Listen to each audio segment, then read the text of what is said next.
So the Lea Michele saga continues, and Heather Morris, her co-star, has now come out and is also slamming her as well. Left, right and center. Wait, left, right and center. Damn. Hey guys, it's Morali. Hope you guys are doing well today. If you haven't already, click that button for daily and consistent content. Head over to my Instagram, Morali. Subscribe if you guys wish to, and let's get into this video. I did do an initial video on, her co-stars really speaking out about her and how she was really derogatory to them in so many ways, and she was being called out about the entire situation. She actually speaks out about that situation, and I haven't even covered that, so let me get into that in this video as well, because it wasn't cute with what she was saying, and we gotta dissect and analyze this. One of the most important lessons of the last few weeks is that we need to take the time to listen and learn about other people's perspectives and any roles we have played or anything we can do to help address the injustice that they face. Damn, I speak fast, let me relax. When I tweeted the other day, it was meant to show a support for our friends and neighbours and communities of colour during this release at a difficult time. Communities of color, it's black people, beloved. I feel like it's just a very vague term. Like, it's not brown, it's not Latin, Asian, Arab communities who are all going through the same thing right now. It's black people, black women, black men. So can we be more precise, please? But the responses I received to what I posted have made me also focus specifically on my own behavior towards fellow cast members. Well, I don't remember ever making this statement, and I have never judged others. The statement was, whether she would SHIT within a black lady's wig by their background or color of their skin. That's not really the point. What matters is that I clearly acted in ways which hurt other people. Whether it was my privileged position and perspective that caused me to be perceived as insensitive or inappropriate at times, or whether it was just my difficult immaturity for me being unnecessarily difficult. I apologize for my behavior and for any pain which I've caused. We can all grow and change, and I've definitely used these past several months to reflect on my own shortcomings. Okay, I'm a couple months from becoming a mother, and I know I need to keep working to better myself. Okay, so what the hell does that have to do with the apology? This is what we're getting from this: pure deviation tactics. Why are you talking about the fact that you're about to have a baby, that you are pregnant? It comes across quite selfish. This is about you making references, derogatory, racist kind of references to your co-stars, and others have co-signed what you're saying. So I definitely believe that basically taken as witness statements, and you're talking about how you're pregnant, and how you're about to I can be a real model for my child, and so I can pass along my lessons and mistakes so that they can learn from me. I listen to these critics and I'm learning, and while I'm very sorry, I'll be better in the future from this experience. It just seems very selfish to me. I just feel like you could have just said, keep it about the situation, keep it about what you have done. Don't try to deviate in a way that could incite some type of sympathy, because somebody else says in the comments, seems to have been deleted, so I'll try again. You are nothing but a nightmare to me and fellow understudy cast members. You made us feel like we didn't belong there. I tried for years to be nice to you to no availability. Maybe actually apologize instead of placing the blame on how others perceive you. You'll probably just delete this though. Perceived, this is not an apology. It's extremely passive aggressive and basically brushes it off with a sorry you feel that way about a failed perception. No, it's not about somebody perceiving something wrong. You were wrong, regardless of this kind of ill perception. This is what I mean. It's just basic kind of deviation tactics, and it does come off quite passive aggressive. So this was her apology. Now Heather Morris speaks out. I really don't know why Heather Morris is talking. Push down. What is this, honey? Girl, what is the Matrix? But let's just get into it. Let me be very clear. Hate is a disease in America that we are trying to cure. I would never wish hate for hate to be spread to anyone else. With that said, was she unpleasant to work with? Very much so. For Lea to treat others with the disrespect that she did for as long as she did, I believe she could be called out. She should be called out, sorry.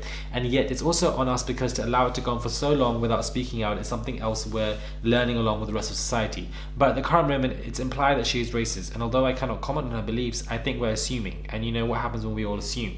It's like you're trying to say, you know what, F Lea Michele, she was a rude bad person, but racism, I don't know if she is. I don't know if she is. Basically overstepping, basically dictating, basically marginalizing, basically ignoring, brushing off the experiences that these black women have faced and expressed. And we also then have a black man who then co-signed it as well, who were also all working on that show. All of them. For one to come out and say that you were very rude, you said you would S in my wig, these microaggressions, another one co-signed, another one also co-signed it, and then, you know, you have Heather Morris coming out saying, oh, you know, I don't think she's been racist, and we're just assuming. We have two black women one black woman who is expressed it, the other one's co-signed, another black man has co-signed it as well, and then you're saying basically that their experiences, you're basically implying within a microaggression within itself that their experiences don't really count. 3 people have already said it, but it doesn't really count. It's not really racism. This is what I'm saying. This is what I'm sick and freaking tired of. If you're not part of a demographic that has been attacked, not part of a demographic that has been targeted with derogatory kind of terms, abused, undermined, you know, less seen as less of value, if you're not part of that demographic, you are not entitled to say whether this is racism or offensive or not, because you aren't the one that's being offended. I don't know why this is so hard for people to understand. Doesn't make any sense to me. It's basic knowledge. Honestly, basic knowledge. For, you know, I shouldn't even need to give an analogy, because this is something that you should really understand. And it's like, you see this, that happens a lot. I don't see black people, you know, saying to somebody, oh yeah, you know, you're forgiven, if they're seen to making offensive tweets or whatever in reference to Asian demographics or Latin demographics. I don't see that. It's never been a reoccurring strong theme when it comes to online. But for example, when Camila Cabello was seen, you know, with whatever she was doing, you had so many of her fans, whether it be young white teens, Latin, or whatever kind of distribution of a support that she had, they were all saying, you know what, we forgive you. How can you forgive somebody when you weren't even hit from the bullet?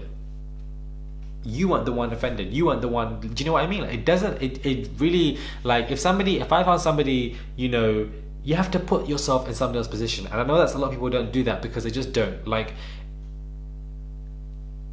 if Camila Cabello was seen to be derogatory racist towards Asian or Arab kind of people, which is my descent and stuff, and I saw people that weren't part of that demographic saying you're forgiven, that's fine, you know, we're over it, I'll be like, what the hell are you talking about? Do you know what I mean? Like, this doesn't affect you in that way. So why do you have this sense of entitlement to try and, like, you're doing too much? And weren't you the girl that was doing up dancing and choreography for George Floyd that nobody on this planet asked for? Oh, she can't breathe. She breathing. Pop up. That's it for me. Yes, she's smoothing her kitchen up, trying to get into that ponytail, trying to get it in. Oh, ponytail holder broke. Oh, she's swaying. She's swerving. Oh, the gun. Oh, Texas Hold'em. Oh, 3 strikes you out. Oh, push down, up, push down. What is this, honey? Girl. What is the Matrix? Keanu Reeves. Girl, what is this? How is this helping anyone? You know what? I'm so done.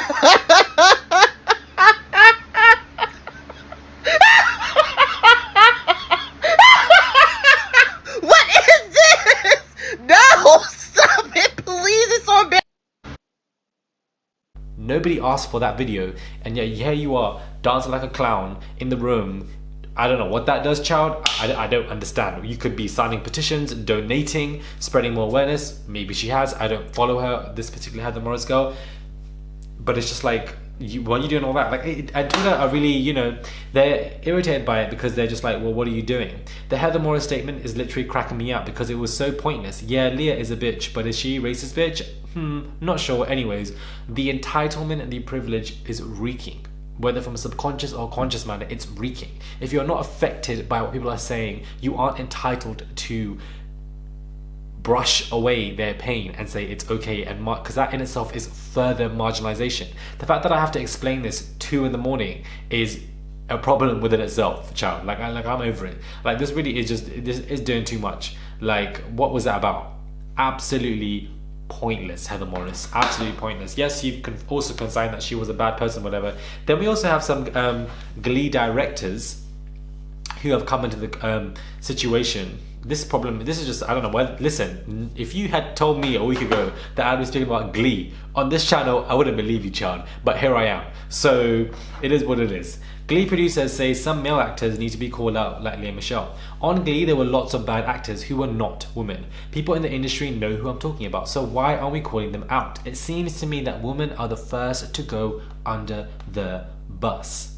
And she says, I'm going to leave that to my male allies. It's their turn to speak up on this. So, you know, we have Glee producers who also apparently were doing I Knew When a Child. This looks like a mess. Clean up on aisle 3. Clean up on aisle 3. And you know what? I think from this video, we can really just close this damn case and move on, because I just feel like this is just too much. Let me know what your thoughts are. Subscribe, and I'll catch you guys soon for another video.